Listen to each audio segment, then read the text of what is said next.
why don't you tell us another story then? Maybe I bet you they have an opening statement in there somewhere. What's another story that you have for us about evangelism? Uh,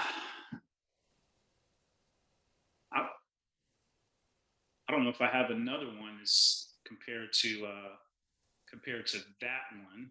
That's the one that stands out. Well, you're gonna make one today, man. When you Stands get out the most. after this call, you're gonna.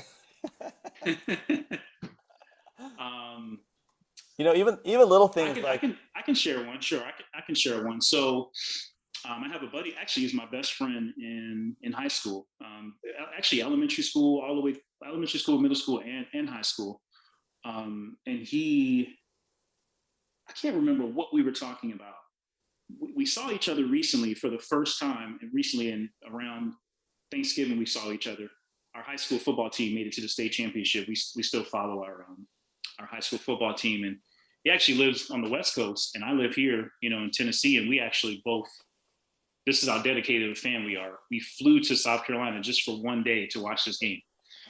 But anyway, so we connected or whatever. We hadn't spoke to each other in like years, in person, like we've communicated through Facebook.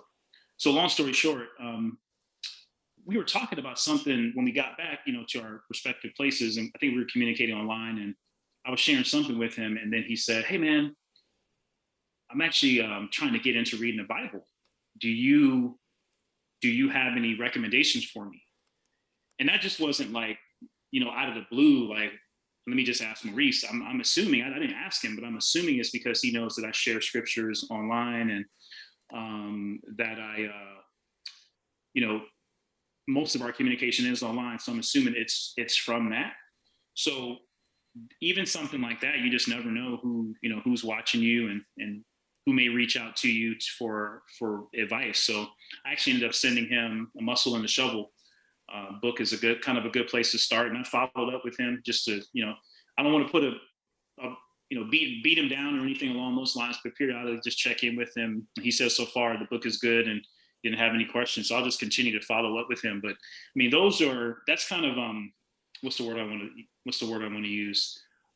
It's a little passive. It is a little passive, but sometimes those passive, allowing someone else to quote unquote do the work for you, um, it's helpful, and it's not a bad thing, because that book is really geared to help people to understand about the church and how to become a Christian, and those sorts of things. So I would tell him those same things that he's going to read in the book, but he's getting it from more of a story standpoint. So, and I preference it with, "Hey man, if there's anything you have questions about, let me know. We can start here, and then we can just kind of go from there in terms of where you should be reading in the Bible." Right. Well, and the only passive you would have been is not to do anything. Active is True. doing something. Like, how in the world is somebody going to talk to you about your faith if you never tell anybody about that you're a Christian? Then you're either going to come out of the Yep. blue and say, "Hey, those of you listening, do you think if you never posted on Facebook any Bible verse, you never talked about the Bible, never brought the Bible into work, who knows? You think someone randomly is just going to talk to you and say, "Hey, could you tell me about the Bible?" Then you're not going to do it. It's Yeah, very very little chance. Very little chance for sure. Yeah, unless God sends him to you, and even the guy like Philip, remember, God sent Philip to this guy, but what was he doing? He was reading the Bible. So Yeah. the guy was reading the Bible anyways. So that's Yep. awesome. I love these stories when people, because you were not ashamed, because you were brave, um, to talk about your Christianity, to show it openly, that you opened up an opportunity to someone to come to you comfortably and say, "Hey, I want to learn about the Bible, and I want to learn it from you." And that's good. And that shows that your life is, you're not like a guy who's so mean and condemning that they don't even want to talk to you about it. You're a guy that the way your personality is, whatever, is open to him being comfortable to come to you. And that's what we should be. Yeah. People should feel comfortable to come to us. I've had my fair share of turning people off, though. I'll admit that 100. I'm sure we all have. Yeah, yeah. Unintentional, just ignorant, and too ignorant, and just didn't know how to guide the passion. So I think about those individuals all the time, and I hope this, somebody else, if I'm not given the opportunity to, again, somebody else that they have a better relationship with will be able to do that. Yeah, no, that's true. That's why God works in powerful ways, even if we're not that good. Many times. We're like the fire. Well, I'm like the fire hose sometimes, and I should be like the garden hose. Yeah, true, man. Well, it's been awesome having you on the show. I think what we want to do now is we've got a couple stories, a couple strategies, and like trusting God, for example. He's faithful. If you work with Him, He'll work with you. Your disposition, how you carry yourself, and then easy to like ask questions. Have an opening statement that's not pressure. Oh, I saw you did this, or you this thing. This seems like, oh, are you a Christian, or have you read the Bible? And kind of like a more learning, not condemning, or not like attacking, but just learning. How did you get to that? Why are you that way? So that's good. Easy to hear opening statement. And then we have the two great stories. So what about a call to action? Let everybody's listening. This could be their last day on earth, right? And then they're going to meet God one day. And let's say they're Christians. Don't we want to meet God working? Yeah. So what would be your call to action for everybody listening? So many songs. I want to be a worker for the Lord, and we're supposed to get a rest, but we got to work first. So my call to action, is like right now, pray for the right things to say, pray for the confidence to say it. And then write down 5 names of people who you know right now who are not Christians. Pray for those individuals, and then contact them and say, "Hey, I just prayed for you. I don't know if there's anything particular going on in your life. I'd love to know that. I want to continue to pray for you. And then if there's any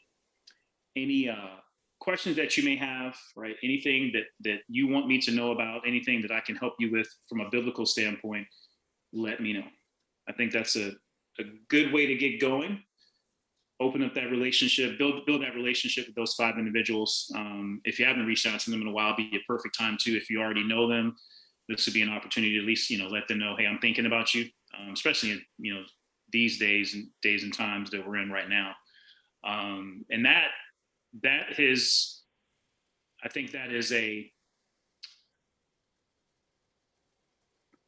compassionate way of going about talking to, at least opening up the door to talk to individuals when you let them know that, hey, I'm praying for you. Is there anything else, right, that I just generally pray for you, but I want to specifically pray for you. And then that could lead you into, hey, you told me to pray about X, Y, and Z. Are you familiar with this passage in scriptures? It says this. Can I share it with you? And then, hey, yeah, you know what? Somebody told me about it. I have questions about that. What does that really mean? You never know where that could take you. So that's my quick call to action. Everybody should go about doing.